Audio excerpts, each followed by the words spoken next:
Salut à tous, alors maintenant qu'on a vu comment enregistrer des playbacks, on va pouvoir aller gérer leurs options. Pour ça, plusieurs possibilités. Soit vous allez dans ces deux petits menus qui sont là, Edit Times et Playback Options. Comme leur nom l'indique, vous allez pouvoir gérer les temps d'un playback en cliquant sur Edit Times. Donc j'ai accès au délai Fade, Fade Out, l'overlap, la courbe. Soit vous allez dans Playback Options et vous cliquez dessus.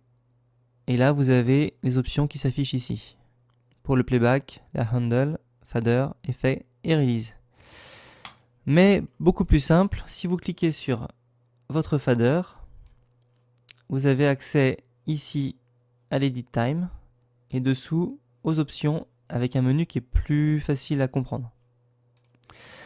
Donc dans les cues, vous avez le délai, le fade, donc le temps d'attente, le temps de montée, temps de descente, l'overlap. Je vais vous expliquer l'overlap. L'overlap, c'est un décalage qu'on donne entre les projecteurs.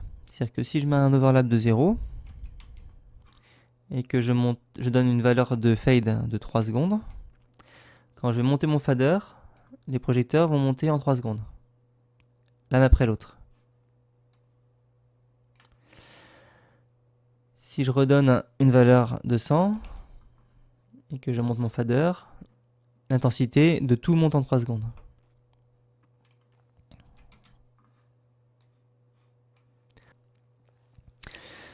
Vous avez le View Queue qui vous permet de voir votre queue et ce qu'elle contient. Là, on voit qu'il y a un dimmer.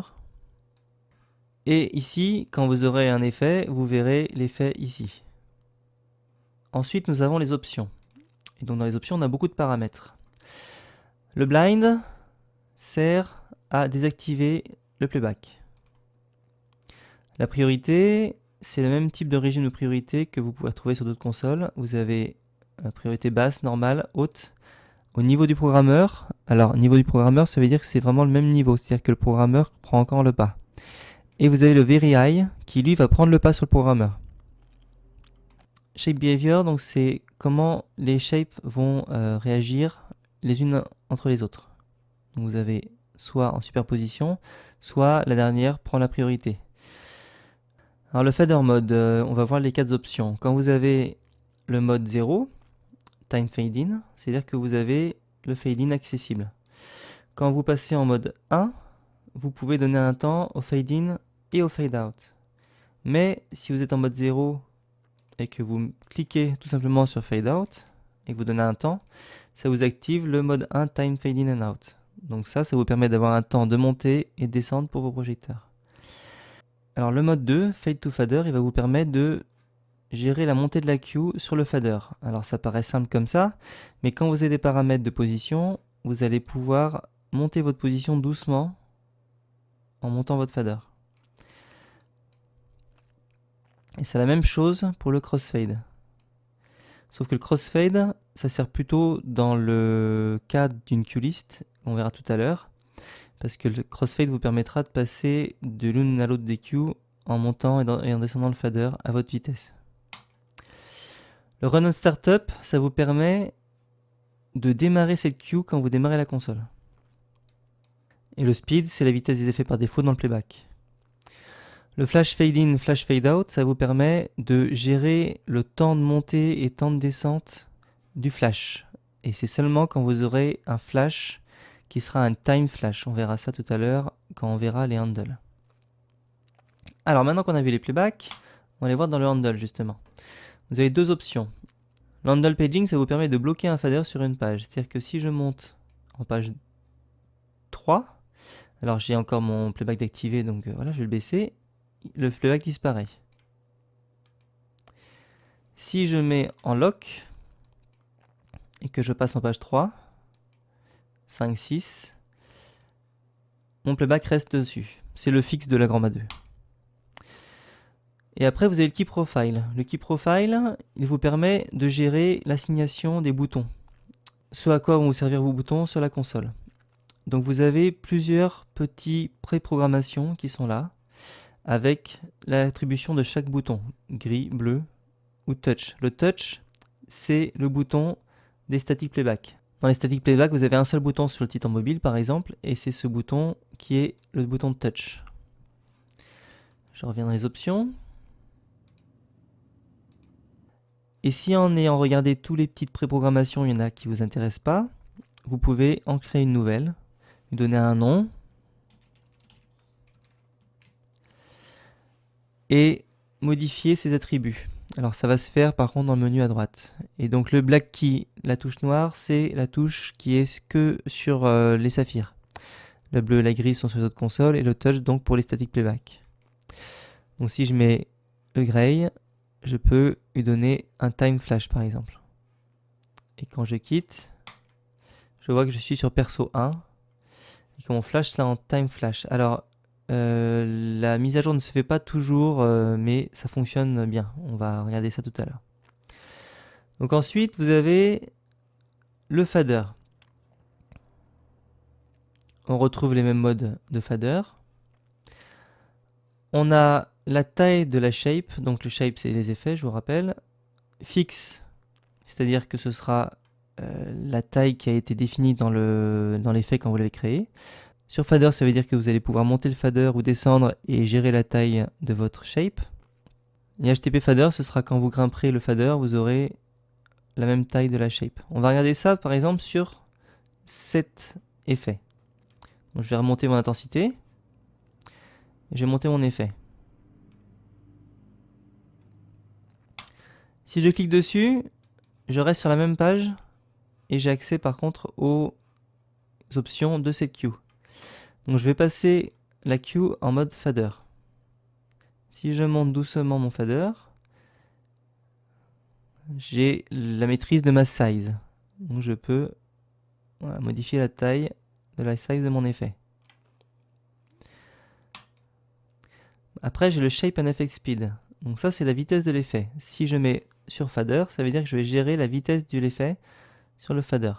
Alors moi, j'aime pas trop cette option parce que ça donne des saccades quand on le monte. Donc il vaut mieux assigner l'effet à un Speedmaster, c'est quand même beaucoup plus pratique. Donc si je mets la size et la speed sur l'effet, je peux gérer mon effet vraiment en commandant mon fader.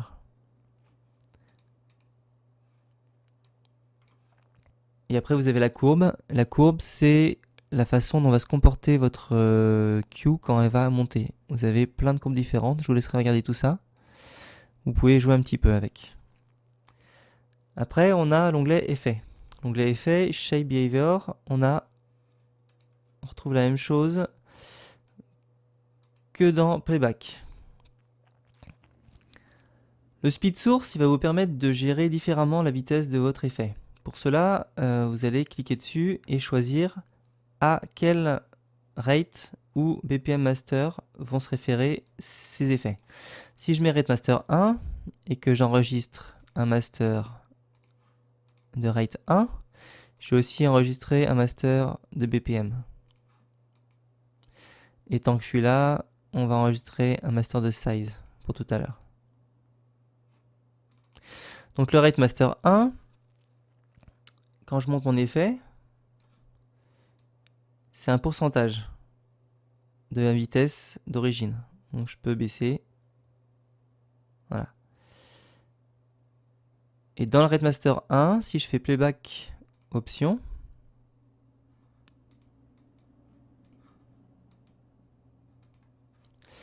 j'ai ici la possibilité de gérer l'échelle. 0 à 100, 600, 1000. Voilà. Si je décide que mon effet ne devra pas aller plus vite que 60, ça me permet d'avoir sur la course du fader une précision plus importante. Parce que si je vais à 600, ce sera très difficile d'avoir quelque chose de bien précis tout en bas du fader.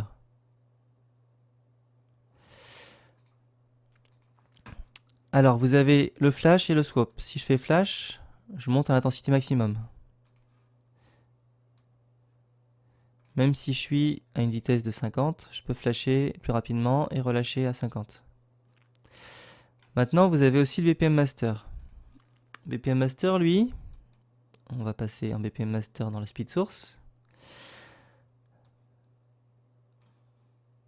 Il définit la vitesse. Alors j'ai un souci d'affichage ici, qui doit être dû à la Titan One, mais qu'on n'a pas sur le Titan Mobile. Si j'appuie ici, c'est un flash, on est d'accord. Mais si j'appuie sur Swap, dans le Titan Mobile, c'est un tap tempo. Donc je vais pouvoir taper le tempo, et il va se retranscrire en BPM. Sans avoir à monter le fader. Vous avez aussi la possibilité de changer les boutons ici. Je vais baisser l'intensité. Voilà. Dans le BPM Master, vous avez aussi des options. On va cliquer dessus. Vous avez le BPM on fader ici. Je remonte mon effet. Effectivement, j'ai mon BPM sur le fader. Et si je passe le multiplayer on fader, ça veut dire que ici, je vais définir en tempo la vitesse de mon effet. Alors, je vais sortir pour ça. Voilà, 44 BPM. Mais ici, ce sera la gestion du multiplicateur. Donc là, je suis en x8. J'ai x4, x2. Ce sera 44 x 1, x 2, divisé par 2, divisé par 4 ou divisé par 8.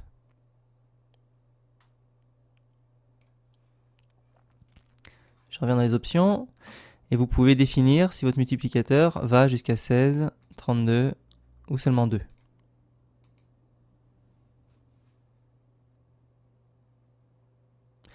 Et vous pouvez définir si, quand vous tapez le tempo, vous conservez le même multiplicateur ou si vous resetez.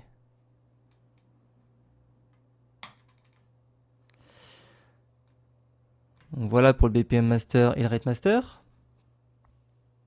Et vous avez ici le Size Source. Et c'est le même principe. Si vous mettez un Size Master, quand je vais monter mon intensité,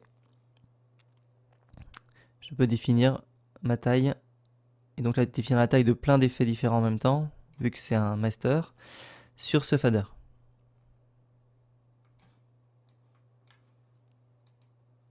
On va remettre tout à 0.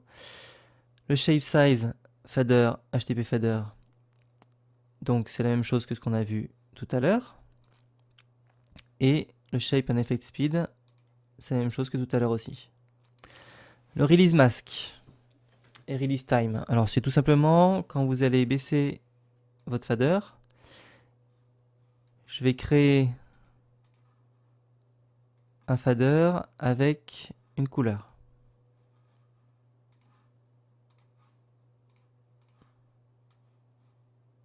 Voilà, donc j'ai mon rouge ici. Si je vais dans les options et que je mets release avec un release time de 2 secondes par exemple, ça c'est pour la démonstration, et le release mask me permet d'enlever certains attributs de ce playback quand je vais baisser le playback. Pour l'instant, je monte le rouge, je baisse le rouge, il n'y a rien qui se passe. Si je vais sur global, si je clique sur mask source chez global et que je passe en color include, vous pouvez aussi cliquer sur les boutons intensité, couleur, effet, beam qu'il y a sur les consoles. Et bien, si je fais ça, quand je vais descendre mon fader, je vais enlever ma couleur en 2 secondes. Ce qui me permettra de revenir aux données de base. Si j'ai notamment un playback où je vais avoir un strobe d'enregistrer, on va aller chercher le strobe.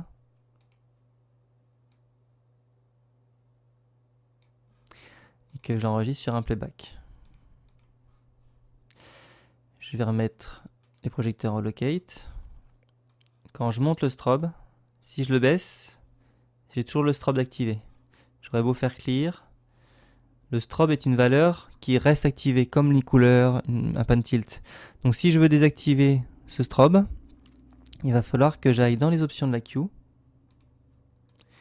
et mettre un release mask sur l'intensité.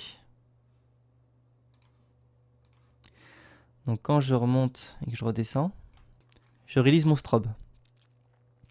Et donc c'est comme ça que vous allez pouvoir mettre un strobe sur un bouton, parce que si vous avez déjà essayé et que vous n'avez pas compris comment ça fonctionnait, c'est pour ça.